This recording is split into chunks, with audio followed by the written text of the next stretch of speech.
Once upon a time, in a grand mansion nestled within a serene town, lived a young woman named Adanna and her father, Chief Obinna. Adanna had never known the love of a mother, for hers had passed away while giving birth to her. Her father, a devout and loving man, took it upon himself to raise her single-handedly.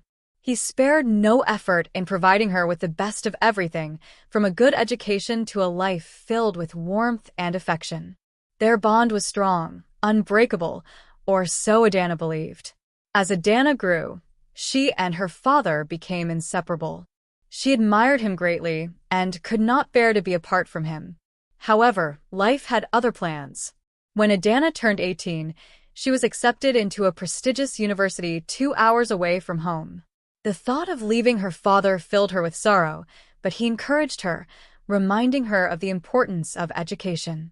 He assured her that he would visit often, and with a heavy heart, she left for school. University life was a new experience for Adanna. She made friends and gradually adjusted to being away from home. However, after several months, she returned home, excited to reunite with her father, only to be greeted with a shocking sight. A strange woman stood at the entrance of their home. She introduced herself as Obinna's girlfriend, a revelation that sent waves of disbelief and anger through Adanna.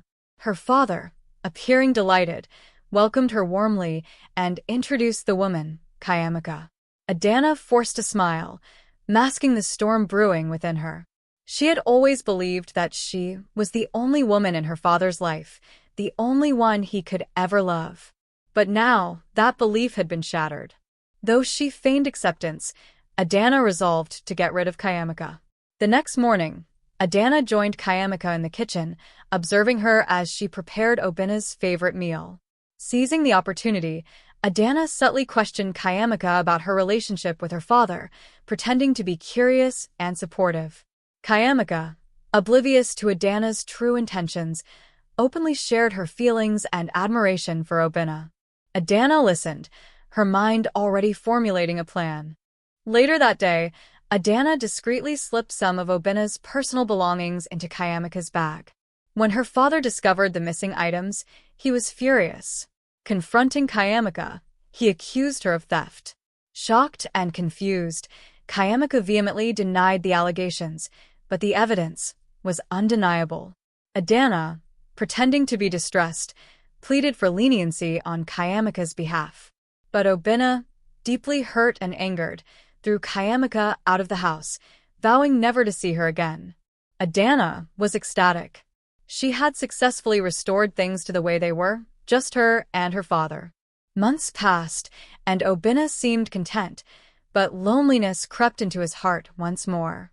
Eventually, he met another woman, Nkem, a graceful and intelligent business consultant. Unlike Chiamaka, Nkem carried a quiet strength that drew Obinna to her. When he introduced her to Adanna, she welcomed her with open arms, but behind her warm smile, another plan was taking shape. Nkem soon became a regular visitor at their home. Adanna pretended to enjoy her company, even preparing meals for her. Nkem, believing she had gained Adanna's trust, was pleased. But Adanna was merely waiting for the perfect moment to strike. One night, Adanna rummaged through Nkem's belongings and found a pair of neatly folded panties. A sinister idea formed in her mind. She soaked them in foul-smelling water and then placed them in a bucket in her father's bathroom, knowing how much he despised uncleanliness. The next morning, Obinna entered the bathroom, only to be hit by an unbearable stench. He discovered the soaked panties and was disgusted. Confronting Nkem, he accused her of being unkempt and unhygienic. Nkem, mortified and confused, tried to defend herself, but Obinna was unconvinced. Furious, he ordered her to leave and never return. Adanna, pretending to be shocked, comforted her father, assuring him that he would eventually find the right woman. Months passed, and once again, Obinna found himself longing for companionship. This time, he met Ifeoma, a confident and observant woman. Unlike the others, she was not easily intimidated. When she met Adanna, she sensed the storm lurking beneath her seemingly sweet demeanor. Determined to get rid of Ifeoma, Adanna devised her most elaborate plan yet. She placed a calabash tied with a red cloth, along with her father's picture, under his table, making it appear as though Ifeoma was involved in witchcraft.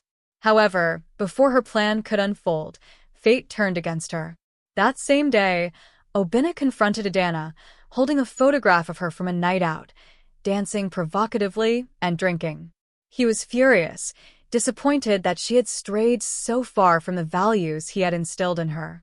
Adanna was speechless, realizing that Ifeoma had uncovered the truth about her double life. Realizing her control over her father was slipping, Adanna devised one final, desperate plan. Discovering that Ifeoma suffered from asthma, she deliberately lit a candle in her father's room, hoping that the smoke would trigger an attack that would expose Ifeoma's condition. Confident in her plan, she left the house to avoid suspicion. But her actions led to an unforeseen disaster. The candle set the curtains on fire, and soon the entire house was engulfed in flames. Obinna, waking up to the smell of smoke, rushed in to save Ifeoma, who had collapsed from an asthma attack. In doing so, he suffered severe burns. Adanna received a call informing her that her father had been rushed to the hospital. Horrified, she arrived to find him wrapped in bandages, his face marked with burns. Guilt consumed her as she realized the full extent of her actions. Ifeoma, also recovering, lay unconscious in a nearby bed. Seeing the devastation she had caused, Adanna broke down. Through tears, she confessed everything. Obinna, though heartbroken, told her, "You let jealousy blind you, Adanna.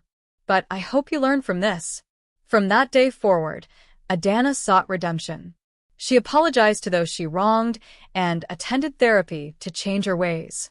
Though scars remained, she learned that love was not to be hoarded but shared, and with time, she rebuilt her father's trust, determined never to let jealousy consume her again.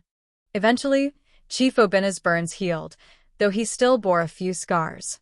Those marks, however, became a symbol of resilience for both father and daughter. They represented not only physical healing, but also the emotional journey they had undertaken together. Obinna was proud of the woman Adanna was becoming, and he no longer felt the loneliness that had once driven him to seek companionship. His daughter's presence was enough, not because she filled a void, but because they now shared an honest, healthy relationship. In the end, Adanna learned a valuable lesson that she carried with her for the rest of her life. Love is not something to be controlled or possessed. It flourishes when it is nurtured and freely given. And as she grew into the fullness of who she was meant to be, she found peace, both in herself and in her family.